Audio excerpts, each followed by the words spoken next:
Happy Friday, everyone. We got a fun little AMRAP coming your way, nice little triplet for the weekend, leading you into the weekend, I should say. But before we get to that, let's talk about what we got going on over here. Our opening piece of our warm-up is going to be a dynamic triangle for 3 to 5 aside, an overhead good morning, empty-handed of course, for 5 to 7, windmill for 6 alternating, and a sumo squat for 3 at a 3-3-3 tempo, 2 to 3 rounds, taking that down and getting everything kind of fired up and checking things out, see how everything's feeling today.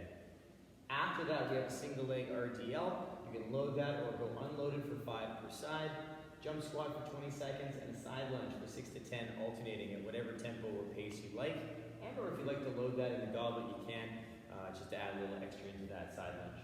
2 to 3 rounds, tackle that, and then we'll move into a little bit more focused movement into the work set. We have a dumbbell deadlift for 3 to 5 and a 3-second tempo down into our humeral glide to knee push-up for 3 to 5 reps and a lateral ski jump for 20 seconds. Just a nice steady flow back and forth, working on that skill. 2 to 3 rounds, adding in whatever else you need to take down to get yourself prepped and ready for the work set. And the work set happens to be an AMRAP of 15 minutes, 9 deadlifts, 12 burpees, and 15 box jumps. So it's going to be a nice little chance to kind of cycle through those rounds. The reps are pretty moderate to short rounds, so you'll get a few times through that cycle. So we'll have some fun with it. With the deadlift, you can use a single dumbbell, a double dumbbell. It's up to you, whatever you have access to. And it can be a little on the heavier side, but we do want to make sure we can get those 9 reps done unbroken for, I'd say, majority of the rounds. So let's get you warmed up, fired up, and ready to go. Hips, let's take those arms big and tall up overhead. We're just going to take an arm behind, and we're going to reach through that elbow, reach through that side. We'll come back to center, big stretch up overhead. Take the other arm down behind, big reach. Come back up overhead. And take it all the way down to the floor. We're going to touch those toes. We're going to walk up those shins. Come down and frame a foot. We'll step that foot back, squaring up those hips to the floor. We're going to take that inside hand on that front foot. I'm going to turn the torso towards that outside hand. Come back to center, we're going to lower the back knee. We're just going to press that hip gently to the side. Come back down, press the hip, back to center, and press the hip, back to center. We're going to straighten out that back leg, turn the torso one last time, come back through, plant the hand, step back into your down dog, setting those shoulders, nice and set that upper back. We're just going to press and walk those heels out. Thinking about that big toe just a little bit more, balancing out that foot pressure. And then we'll come back into that plank. We'll step that other foot up. Inside hand's going to come onto the front foot, lock the legs, turn the torso. Come back to center, we'll lower the knee. We'll press the hip, come back through, press the hip, back through, and press the hip, and back through. Plant the hand. We're going to straighten out that back leg, turn the torso towards the outside hand. We'll come back to center and plant the hand and step back into that down dog again, setting those shoulders, feeling that nice open upper back. We're going to walk our heels one at a time, back and forth. And we'll come back into that plank, pulling those ribs in, pressing those shoulders up, tiptoe those feet all the way in. We'll roll ourselves up, big stretch. Reach it over, a little side bend, come back down. We'll get you guys ready for action. So if you'd like to do a little bit more gentle warm-up, maybe some cat-cow, thread the needle, anything along those lines for yourself, please pause the video, take that down, and then come back and join me. We're going to walk you through that first phase of our warm-up. All right, our first phase of our warm-up is going to kickstart off with our dynamic triangle. So we're going to get ourselves set up in our kind of sumo stance. We're going to turn one toe towards that wall, the other toe kind of on an angle. We're going to plant our hand on our thigh. We're going to take our arm up to the sky, pressing that arm up active so it stays up to the ceiling. We're going to pull the hip back as we get that nice hinge, as we take that hand down the shin, keeping that arm up to the ceiling. We're going to rise back up and set that shoulder. So again, pulling that hip, which starts the body tip. We're going to let that hand come all the way down to where we feel comfortable. And then again, driving that arm up to the ceiling. We're gonna rock that 3 to 5 per side. If you'd like to load that, you can, but keep it relatively light, making sure that we're focused on the overhead position and that nice hinge at the hip. That is what initiates this motion in terms of then starting that traveling down the shin. From here, we're gonna come back to our sumo stance. We're gonna keep those toes slightly out. We're gonna work on an overhead good morning. So what we're gonna work on is bring those thumbs and hands up overhead like we would in a normal kind of overhead press.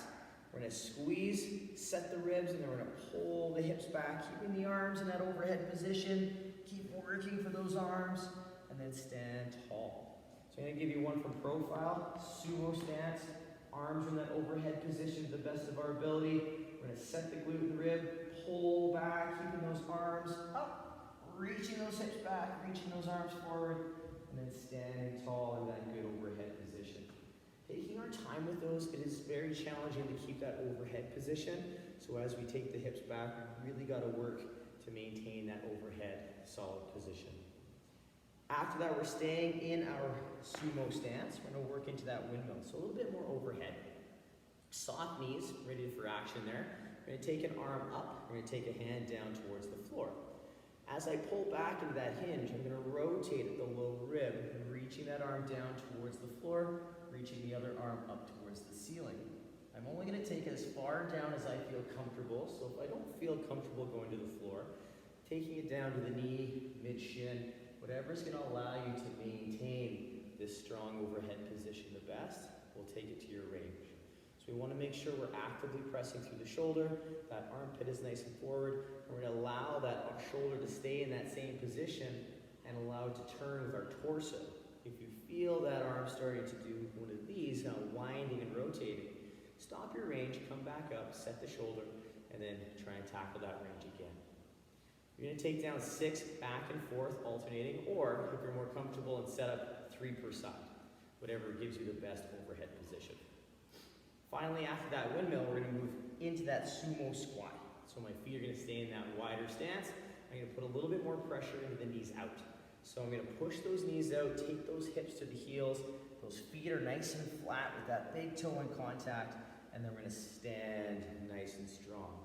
So unlike a normal air squat, we do wanna put a little bit more focus in those knees so that they're not collapsing in. Now for profile, we're gonna take that hip to the heel, knees are still going out, my toes are flat, we're gonna focus on that back position, keeping everything nice and upright, and then we stand into that nice open hip and open knee.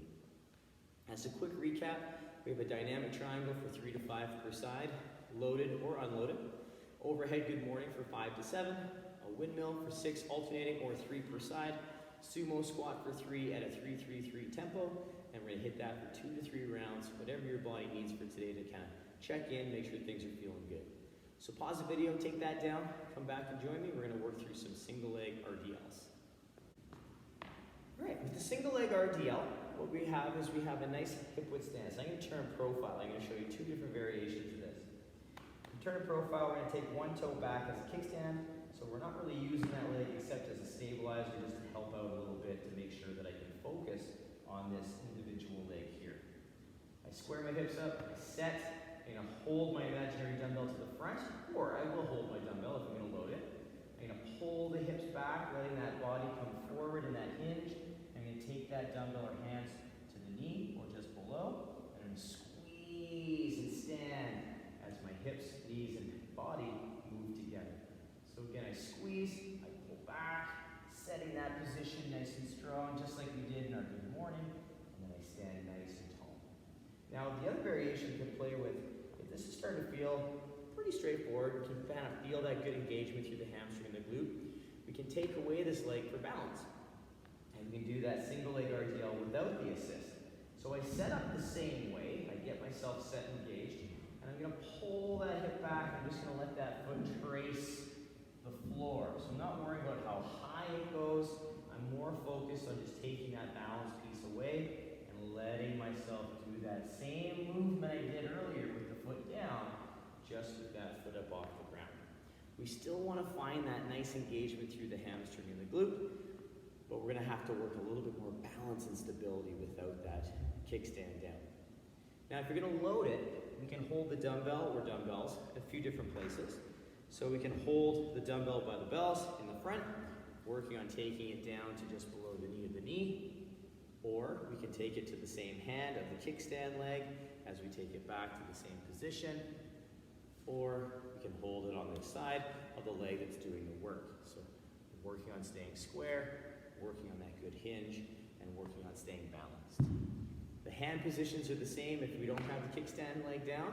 We have to remember our primary focus is that engagement through the glute and the hamstring. So if we're not feeling that, try and keep that kickstand leg down for now and build into that losing of that kickstand leg. After the RDL, we're going to get a little bit more explosive. We're going to work on a jump squat. So our jump squat has 3 different variations. The main variation that we want to focus our attention on, especially in the opening, is just that good foundational air squat. So my feet are in my regular squat stance. I'm going to stand nice and tall. The hips are going to come to the heels, keeping that chest up nice and high. I'm going to stand tall. So really focusing on that flat foot. The next stage of that we can play with is that good air squat with a slightly faster acceleration. And then if you're like, well, I'd like to play around with a little bit more behind that jump squat, but I'm not ready to jump yet. We can do that non-jumping jump squat. So we get that good squat, I drive, open close, and I allow that hip and knee to lift my heels off the floor, and then I pull my feet back down nice and flat. So I'm working on that good strong acceleration and deceleration. And finally, our third variation is our jump squat. So we're leaving the ground just a bit and still working on that good strong acceleration and deceleration on the landing. But we have to really focus on our feet landing in the same space. So I get myself set up, good squat, drive and close, and then move into that next rep. So take your time with those, especially in the warm-up. If you're not quite ready to get super explosive yet, build yourself up throughout those 2 to 3 rounds, and or give yourself a range in that 20 seconds, playing around with the air squat, that non-jumping jump squat, and the full jump squat. After that, we're going to slow things down again and step our feet out nice and wide. We're going to work on that side lunge. So our toes are going to turn slightly out. I'm going to stay nice and open through the hips. And I'm going to focus my attention to my squat mechanics. So I'm going to take my hip towards my heel. So I'm sitting back and down towards that heel, keeping my chest up nice and tall, and really focusing on that good bottom portion of the squat on that side of the leg. Now from profile, you'll see what I mean by that hip going towards the heel. I take that hip down towards that heel to my end range, working on that tall body position, that foot staying flat, and that knee tracking the toe. So again, just taking that hip down towards the heel, trying to stay as upright as I can, and tall. I'm not super concerned about depth, but I am concerned about posture. So we want to make sure that we're focusing on maintaining that upright body and allowing ourselves to work to that edge to help build and open up that squat over time. We have 6 to 10 alternating reps. If you want to add a tempo or a hold into any of those reps, please be my guest. As a quick recap, we have a single leg RDL for 5 aside, loaded or unloaded. Jump squat for 20 seconds, any one of those options. Side lunge for 6 to 10 alternating, and a 2 to 3 round kind of focus, and see where it takes you for that one. Take your time, work through those key points. There's a lot of good stuff you can take from that piece that's going to help you in that workout to come. So pause the video, rock it, come back. We're going to talk about a little bit more movement-specific workout stuff, getting you ready to go. All right.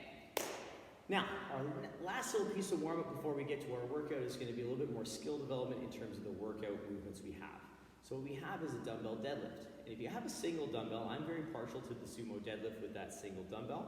But you can work on the sumo or the conventional. If you're doing this workout with 2, you'll rock that conventional. But if you'd like to start your set of deadlifts with your sumo, I'm more than happy with that. So what we have for you, we're going to get ourselves set up over top of this dumbbell. So it's cutting my foot in half, right where my laces are. You're going to stand nice and tall. You're going to draw the hips back and down. And with this dumbbell, the hips are going to be a little lower than normal. My chest is going to be a little higher, so it's a little more extended range. I'm going to push through those legs, standing tall to open, and then I'm going to take those hips back and down at a 3-second tempo to the depth that I feel comfortable, and then I can maintain back position. So don't necessarily worry about touching the floor with the dumbbell if you don't have that range just yet. And standing tall. Now, If you're looking at doing that conventional, the feet are going to come a little more narrow under the hip. The dumbbells can be held to the side. I'm going to take those hips back and down, letting that dumbbell trace the side of the body, keeping that focus still in the back position, so not necessarily worrying about touching the floor, but taking it down to that depth and we can maintain that nice good hinge. All of our deadlifts have a 3-second tempo in our warm-up just to work on that position, to take the time to kind of really zone that in for you, so that when we're moving a little faster in the workout, you know where your end range is and you felt that movement a little slower. After those dumbbell deads, we're going to lay on the floor a bit. We're going to work on that humeral glide to knee push-up. So we're going to get our hands just outside the shoulders, by the hip, by the chest. Our fingers are going to be nice and wide. Our elbows are going to be stacked over top of the wrist. And I'm going to pull my shoulder forward to where I don't want it in the push-up. And then I'm going to pull the shoulder back and set it in that good, strong position. I'm going to pull my ribs and hips in and then press through those knees to work on that position. So at the top, my ribs are in, my hands are underneath my shoulders. I'm going to lower forward and down, focusing on that good stacked elbow, and then reset the position. So I pull forward where I don't want them, pull back to where I do, ribs, hips, push. If I'd like to add in a little tempo, I can add in a 3-second lower if I'd like, or I can just do a nice smooth lower to where I need to be. Now, if we're having trouble pushing, maintaining that core position, we can work on that humeral glide, so the shoulder comes forward, then we pull it back, we pull the ribs and hips, and then we push into that isometric hold to wherever we can maintain that good hollow body position. We'll hold for 3 to 5 seconds and then lower with control. So we want to continue to build that strength and that ability to maintain that good midsection as we do that entire push. So using this drill to kind of find that area, maintaining and holding, building that strength, and then slowly moving through that range over time can really help build tremendous amounts of strength in the core and in the arms, because we're working on building strength in that entire range of motion, slowly and steadily over time. From there, we get to stand up. We're going to work on some lateral ski jumps for 20 seconds just to work on some lateral skill, get those legs, those ankles ready for action to take down what's to come. So I'm going to get myself set up over here, and we're going to work on one of two things. We're going to work on the ski jump. So we're going to load that leg, using the arms and the leg to move, getting everything moving together. We're going to work on 20 seconds of that nice lateral ski, working on controlling that lateral energy and using the arms and the legs together to generate that power back and forth. If you're not a jumper, you can still learn and use that same focus, but just working with a step. So my foot doesn't actually leave the ground until the other one has landed on the far side. In the same token, you don't have to make it very big. You can make the jump small, you can make the step small. So it depends on how you're comfortable with that lateral kind of movement to take it to where you need it to be. You have 20 seconds of movement. Our goal, just keep it nice and steady all the way through, working at a pace that allows you to work that skill. Quick recap, dumbbell deadlift for 3 to 5, had a 3-second negative. Humeral glide to knee push-up for 3 to 5, adding in a tempo if you'd like. Finishing off with a lateral ski jump for 20 seconds of just nice, smooth, steady flow, 2 to 3 rounds. Pause the video, take that down. We're going to go through the movements of the workout coming your way. If you'd like to do a little practice round of these movements to get yourself ready, heart rate back up a little bit before we tackle this 15-minute AMRAP. So pause the video, come join me once you're warmed up, and we're going to tackle those movements. All right. Now the movements we have in the work set, we have an AMRAP of 15 minutes. We have 9 deadlifts, we have 12 burpees, and 15 box jumps. We covered the deadlift pretty heavily in our warm-up, so if you need any kind of points of performance, scroll back, check those out as a quick little review. But just remember, if you're going to use 2 dumbbells, all right, well, you can choose to do that nice, solid, conventional style. If you're using a single, you have an option. You can either do 1 full round, 9 on one side, continue through. The next round we alternate, or you can split the workout. So you can do 5-4, 4-5, whatever you need to do to balance out that workload between the two halves of your body. So your call, depending on what you have access to at home. tackle that the way you need to. And remember, if you want to go a little heavier, we still want to have a load that we can do those 9 for the majority of the rounds unbroken. After that, we have our burpee. So we have 12 burpees in this work set. We're going to talk about the different variations we have for the burpee. And I want you to apply all those key points we talked about and used in that humeral glide in your burpee as well. So the stacked elbow, the nice tight midsection, kind of applying that into the bottom portion of your burpee. So our full burpee, we bring our hands to the floor, we jump those feet back, we lower, pop up, and we come up nice and tall. We can also work through, hands to the floor, we can step, lower, step, little hop, finish off that rep, or any combination of those two things. You can jump back, step in, step back, jump in, whatever gives you the best movement possible. So again, our primary focus, keeping that elbow nice and stacked over top of the wrist, that nice tight midsection so we're not snaking down through the burpee and allowing ourselves to stay as stable through the shoulder as we can. The other option we have is that non-push-up version, which is the squat thrust. So the nice thing about this is we're going to bring our hands down, we're going to pop our feet into our plank, pop back in, finish the same way as the burpee with that little hop. Or we can step back into that plank, step up, finish in that little hop. Or any combination of those as well. So if you'd like, you can jump back, step in, step back, jump in. Our primary focus here in the squat thrust is making sure that we hit that good solid plank, keeping those shoulders over top of the hands through the entire process. So we're not rocking back. We're stable through the shoulders, through the arms, and we're hitting that good solid plank through the midsection as well. So there's no sway back in the hips. So take the time to focus on those key points. All of a sudden, we're starting to get a little soft in the shoulder. Just take a little break, shake it out, continue on, or make that your focus. You can keep going if you can make that correction on the fly. After the burpees, we have our box jumps, and we have a couple different variations for you for that. I have a box here, so if you have a box, a chair, stool, ottoman, something that's stable to jump on, use that, rock it. But if you don't, I have some other options for you as well. So the box jump, you get nice and close, you fire those hips, you stand tall, step down, making sure that we do open those hips, and knees to the top, and then come back in. We can also step, so we can work on a nice step up, knees over the heel, opening up that leg, coming back down. Like the box jump, we want to open up the hips and knees at the top, and we'll alternate those steps. We can also add in that lateral hop over, which is kind of fun. This changes things up a little bit. We get to move side to side. So that knee is stacked over the heel. We're going to drive, and then drive, clearing over. You can leave that foot up on the box to kind of keep two things. It gives us a chance to really work on that ankle mobility and that knee over heel. It also takes away that chance of tripping on that box. So I'm totally fine with that foot staying up for the lateral jump over. Totally fine. Now, if you don't have something that we can play with that's stable at home that you're comfortable jumping on or stepping on, we can work a couple different things. We can work on a tuck jump, which is very challenging. Same idea as the box jump. We throw those hips, knees go slightly out, and we're going to jump straight up, pulling those knees as high as we feel comfortable. So we get our good jump, and then we land, that soft knee absorbing just like our jump squat. Or we can work through our broad jump.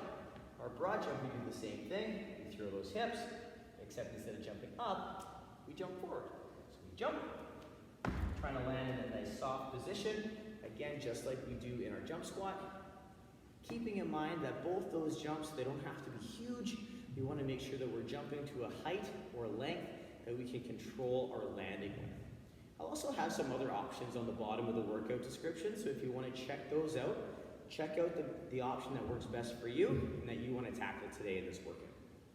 As a quick recap, you guys, we have 15-minute AMRAP, 9 deads, 12 burpees, 15 box jumps, or an equivalent to that box jump, AMRAP, repeat for 15 minutes, working for that good steady pace and having some fun with it. So I hope you guys enjoyed this one. Let me know in the comments how you did, how you thought, what you thought about, and what you took down for those box jumps. Have a great day today, you guys. As always, work for quality, have fun with these, and we'll see you tomorrow to bring you into the weekend and have a nice time kickstarting off that Saturday. Bye, you guys.